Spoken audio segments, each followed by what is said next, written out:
سرکار ابھی بھی باقی ہے، اس کے اوپر فی الحال کوئی قدر نہیں ہے، محبت سے بولیے سبحان اللہ۔ خالق کائنات نے ارشاد فرمایا کل نفس ذائقۃ الموت، ہر ذی روح نے موت کا ذائقہ چکھنا ہے، جو دنیا میں آیا ایک نہ ایک دن جانے والا ہے۔ جناب اعلیٰ یہ کنفرم ہے، اس لیے تو میرے کریم آقا نے فرمایا دنیا میں یوں رہو جیسے راہ چلتا ہوا مسافر ہوتا ہے۔ جناب اعلیٰ بس یہی تصور کیجئے، اور یہی ہم نے اپنے اکابرین سے دیکھا سکھایا۔ ہمارے بڑے کہتے ہیں دنیا میں ایسے رہو جیسے کشتی پانی کے اندر رہتی ہے، اگر پانی اس کے اندر چلا جائے تو پھر اس کی بقا نہیں رہتی ہے۔ لہذا دنیا میں ضرور رہیے، روزی بھی کمائیے، اپنے بچوں کے لیے روزگار بھی کمائیے، لیکن اس کے لیے دین نہ بیچیے، اس کے لیے ایمان نہ بیچیے، اس کے لیے حضور کی محبت کا سودا نہ کیجیے، ختم نبوت پہ سمجھوتا نہ کیجیے۔ بس یہی پیغام دینے کے لیے آیا ہے۔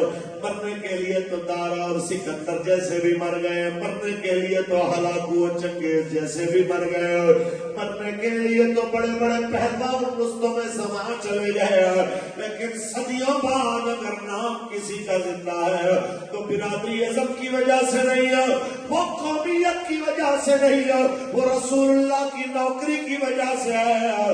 اگر اس وقت کے کیسر و کسرا مر گئے، نام بھی مر گیا، لیکن اس وقت حبشے سے نسل در نسل غلامی میں آنے والے حضرت بلال حبشی کا نام آج بھی دنیا جناب یاد رکھتی ہے۔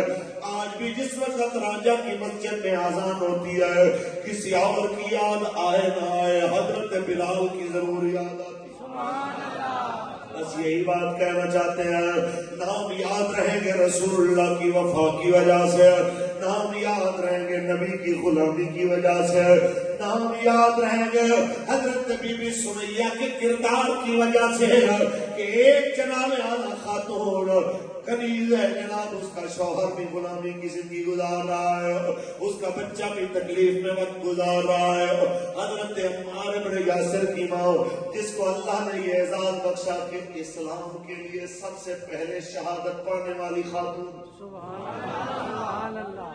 آج میں اور آپ ان کا نام لے رہے ہیں، کیوں کہ جب اسلام پہ مشکل وقت آیا تو انہوں نے جناب استقامت کے ساتھ دین کے ساتھ کھڑی رہی۔ ابھی وہ وقت نہیں آیا ہمارے اوپر جیسا وقت صحابہ اہل بیت اطہار میں دیکھا ہے۔ تصور کیجئے ایک سفید بالوں والی مائی صاحبہ کے جناب اعلیٰ بالوں میں ہاتھ ڈال کے اللہ ہے ابو جہل اس کا لشکر مارتے ہوئے مکے کے چوک کے اندر، ہاں مائی کلمہ چھوڑے گی کہ نہیں؟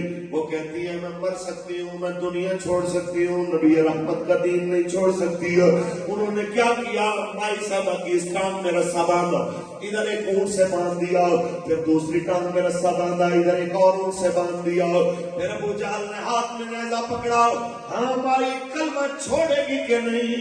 وہ کہتی ہے پھر کیا کرو گے اگر دین نہ چھوڑا؟ کہا میں اونٹوں کو دوڑا دوں گا مخالف سمت میں، وہ تمہیں چیر کے 2 ٹکڑے کر دیں گے۔ تو مائی صاحبہ کہنے لگی 2 نہیں 2 لاکھ ٹکڑے کرو، خدا کی قسم اس زبان سے نعرے پھر بھی رسول اللہ کے ہی لگیں گے، کلمہ پھر بھی نبی پاک کا پڑھا جائے گا۔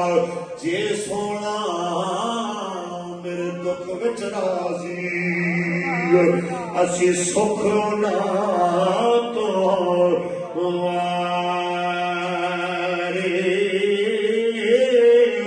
دکھ قبول محمد بخشا، راضی رہ